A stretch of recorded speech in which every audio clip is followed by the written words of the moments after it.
नमस्कार, मैं विकास शुक्ला, आप देख रहे हैं महिमा न्यूज़ एक्सप्रेस।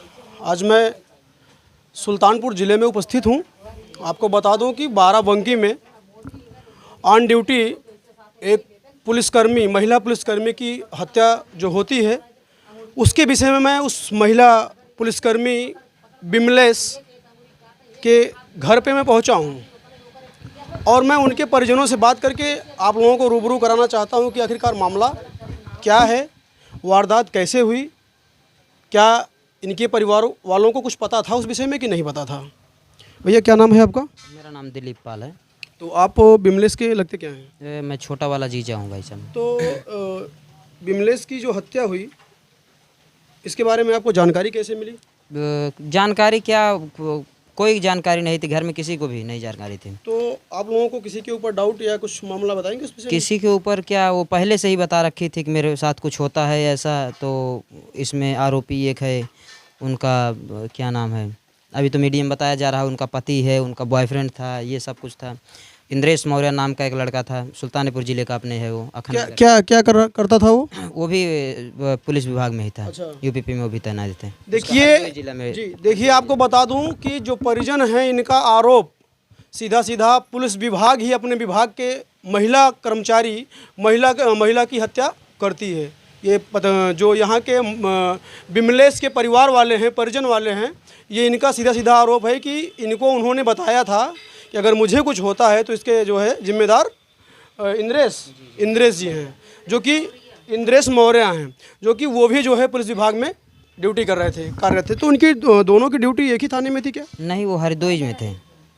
तो क्या जो इन लोगों का अफेयर चल रहा था या जो कुछ भी था साथ में, आप लोगों को जानकारी था इस विषय में? नहीं, कोई सूचना नहीं, किसी को सूचित नहीं। परिवार में किसी सूचित नहीं? कोई साझा नहीं। तो परिवार में कितने लोग हैं? परिवार में 4 बहनें हैं ये लोग। हाँ, एक तो भाई कोई नहीं है, बाप का साया पहले से उठ गया था। अच्छा। और वही अकेले कमाने वाली थी। पिताजी पहले क्या कर रहे थे? पहले वो फॉलोवर थे यहीं कादीपुर थाने में। अच्छा जी। तो आपको बता दें कि इनके बताने के हिसाब से जो बिमलेश को नौकरी मिली थी पुलिस विभाग में, वो मृतक आसीन की नौकरी थी, ऐसा कुछ मामला है? ऐसा ही मामला है ना? तो वो जो है बाराबंकी में पोस्टेड थी, कार्यरत वहाँ पे थी। कौन से थाने पे थी? सुहाबा का क्या चीज़? कौन सा थाना था? क्या नाम आपका है? पूजा पाल। क्या लगती हैं आप बिमलेश की? छोटी बहन है। आप उनकी छोटी बहन है। कितनी बहनें हैं आप? 4 बहनें हैं। तो आपसे वो बड़ी थी। शादी उनकी हुई थी, नहीं हुई थी? शादी नहीं हुई थी। तो ऐसा क्या मामला हुआ कि जो आपकी शादी हो गई, उनकी शादी नहीं हुई? आपसे बड़ी थी। एक सवाल ये भी बनता है कि आपसे बड़ी थी, परिवार में जैसे कुछ भी होता है तो बड़े बेटों से या बड़े बच्चों से शादी होती है, तो ऐसा क्या मामला बीच में आ गया कि आपकी शादी, आप छोटी थी पहले हो गई और उनकी शादी में ब्रेक आया, वो शादी नहीं की? कुछ मामला तो बताई होंगी इस विषय में। जिम्मेदारी उतारने के लिए। अच्छा, वो कह रही थी कि मेरे ऊपर जिम्मेदारी है आप लोगों की। ये भी सोच सकती हैं कि परिवार में। जी भैया, वो ये भी सोच सकती हैं कि अगर परिवार का ऐसा मिले, अगर अपनी शादी पहले कर ले, वो रोक दे कि भाई साहब आप मत कीजिए कुछ। नहीं, कहीं ना कहीं कुछ मामले को दर्शा रहा है। अगर शादी में ब्रेक वो अपने आप अचानक दे रही हैं तो कुछ मामले को दर्शा रहा है, वो है ना? अपना भी, मेरा शादी करने के लिए अपना शादी रोकी हुई थी। अच्छा। तो कहीं ना कहीं ये जो है आपसे शेयर नहीं की थी अपने विषय में कि हमारा ऐसा मामला चल रहा है किसी से?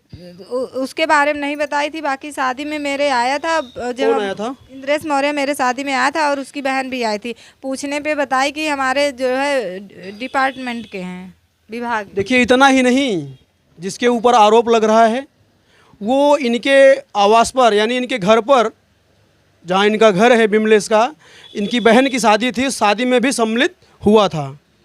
और आखिरकार पर्चे किस प्रकार से बताते हैं, उनकी बहन खुद ही बता रही हैं, आप सुन सकते हैं। तो क्या पर्चे किस प्रकार से दिए थे? उनके विभागी थे। कई लोग आए थे। अच्छा, कई लोग आए थे शादी में कई लोग आए थे, इसीलिए ज़्यादा शक नहीं हुआ। उसके बाद बीच में जो है बता रही थी कि उनकी तरफ से जो है धमकियाँ आती हैं, उनके भाई की तरफ से और उनके तरफ से, और उनके भाई का क्या नाम है? संदीप मौर्य। अच्छा, ये लोग कहाँ के रहने वाले हैं? प्राणनाथपुर अखंड नगर के रहने वाले हैं, बछैया। अच्छा। तो आपको ये जो जानकारी दी, आप कह रही थी अभी, और उनके बैंक से जो है लोन भी लिया है, उसके बाद 2 लोन पास करवाया है और जो है उनको गुमराह करके उसके बाद उनकी हत्या कर दी है। देखिए, बीच में बहुत बड़ी बात निकल के आ रही। बात केवल हत्या की ही नहीं है, सर्विस पर भी लोन, बिमलेश पाल के सर्विस पर भी लोन लिया गया है। अच्छा, ज़मीन पर भी लोन लिया गया है। जी, ज़मीन पर भी लोन ली हैं। लोन का पैसा आप लोगों से शेयर की थी कि नहीं, कौन लिया कौन नहीं लिया? सर वही लिया होगा, हम लोग को तो पता नहीं कोई है। जानकारी नहीं, परिवार में कोई शेयर नहीं, कोई किसी मैटर का? नहीं। तो इस समय जो है जो 5 लाख रुपए बता रही थी उनके उसके बहन के शादी में दिए थे, और जो है उनके बड़े भाई को दुकान खुलवाने के लिए। मतलब आपकी सिस्टर यानी बिमलेश जो है हमसे बोल रही थी कि बाद में पैसा दे देंगे, उधार के तौर पे दिए थे। हाँ उधार। अच्छा, इंद्रेश को। अच्छा। तो जब आपको सूचना आपको कैसे मिलती है कि बिमलेश आज इस दुनिया में नहीं रही? सर हम फ़ोन नहीं लग रहा था, हम लोग ढूंढने जा रहे थे, उसके बाद रास्ते में पहुंचते हैं तब फ़ोन आता है कि आप थाने पर आइए। जब हम लोग हैदरगढ़ पहुंचे, वहां से हमें प्रशासन लेकर गया। सुबह वहाँ बाराबंकी में जो है उनका लाश मिलता है हमको। अच्छा, डेड बॉडी मिलती है उनकी। बाराबंकी में किस जगह पे लाश मिलती है, किस अवस्था में मिलती है, कुछ जानकारी? चीर घर में मिलती है। अच्छा, मतलब लाश जो है पोस्टमार्टम के लिए जा चुकी थी। मौका वारदात पे उनकी लाश नहीं थी, जबकि परिजन होना चाहिए मौका वारदात पे। बॉडी रिकवर कर लिए उन लोग। उनकी बॉडी थी वो मतलब वर्दी में थी या सिविल ड्रेस में थी या कैसे थी? उनकी बॉडी वर्दी में थी और ड्यूटी जा रही थी, क्योंकि शाम को बात की हुई थी। जब ड्यूटी जा रही थी, जाते वक्त बात कर रही थी, और उसके बाद थोड़ा घबराई सी लग रही थी, बोली बाद में फ़ोन करते हैं हम। देखिए, जो घटना घटित हुई है बिमलेश पाल के साथ, वो ऑन ड्यूटी घटित हुई है और ये बाराबंकी की घटना है। और आपको बता दें कि वो जो बिमलेश पाल की हत्या हुई है, वो बिमलेश पाल सुल्तानपुर ज़िले के मकान आपका कहाँ पड़ता है? बिमलेश का जो मकान है वो जो है कौन सा गांव? अहिरौली भभूत। देखिए, जयसिंहपुर क्षेत्र, यानी जयसिंहपुर क्षेत्र के तहत ना, जयसिंहपुर थाना लगता होगा आपका, जयसिंहपुर थाने के क्षेत्र के अंतर्गत अहिरौली भभोट गांव की निवासी बिमलेश पाल थी, जिनकी मिनिमम हत्या कर दी गई वहाँ बाराबंकी में, वो भी ऑन ड्यूटी। तो परिजन में केवल आप 4 बहनें ही हैं, भाई नहीं है, और माता जी हैं? सर कोई नहीं है, वही भाई थी, वही बाप थी, वही सब कुछ थी। हाँ, ड्यूटी वो कर रही थी, जॉब कर रही थी, तो भाई आप वही ही हैं, सब कुछ। माता जी हैं केवल। तो परिवार का खर्च तो केवल उन्हीं के ऊपर था जी। आपको बता दें कि अभी हम आपको ले चलते हैं माता जी के पास, और क्या कहना इनका है, किस प्रकार से ये गुजारिश करती हैं सरकार से, जो इनके साथ अन्याय हुआ है।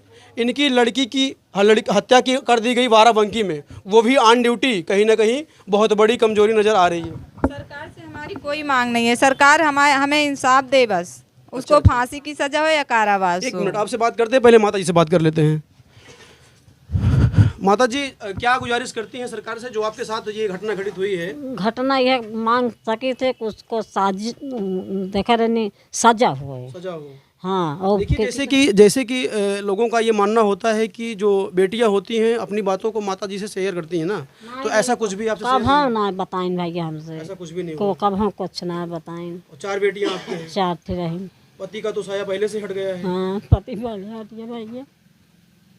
तो रहने के लिए वहाँ मकान वगैरह सब कुछ ना, वहाँ ना नहीं से घेरा हुआ भैया, घर दुआर वहाँ ना। अच्छा। हाँ, गांव में भी कोई मकान नहीं है? नहीं। ये जहाँ हम खबर बना रहे हैं, ये जो है सरकारी आवास। हाँ, देखिए, आप देख सकते हैं जो है जहाँ हम खबर बना रहे हैं, आपको बता दें कादीपुर क्षेत्र में आकर के खबर बना रहा हूँ। जहाँ पे मैं खबर बना रहा हूँ, ये सरकारी आवास है। इनके पिताजी जो है कादीपुर थाने में जो है कार्यरत थे, और आवास ये उन्हीं को मिला था रहने के लिए, उसी में ये जीवन यापन अपना कर रहे हैं। और इनका कहना ये है कि जो इनका पैतृक जो उनका मकान है जयसिंहपुर थाने क्षेत्र के अंतर्गत भभोट में, और रहने के लिए वहाँ पे कोई इनकी व्यवस्था कुछ भी नहीं है। जो कुछ भी इनके लिए थी बिमलेश पाल, वो लड़के के समान इसलिए थी कि इस गरीब परिवार की जान लीजिए मुखिया थी, क्योंकि कमाने वाला सिर्फ बिमलेश ही थी। ऐसा ही है ना? तो क्या गुजारिश कर रही हैं आप सरकार से? सरकार से हमारी मांगे यही है कि जो है उसको फांसी हो या आजीवन कारावास। अभी थोड़ी देर पहले आप कह रही थी कि प्रूफ के तौर पे कुछ बिमलेश आपसे कह के गई हैं।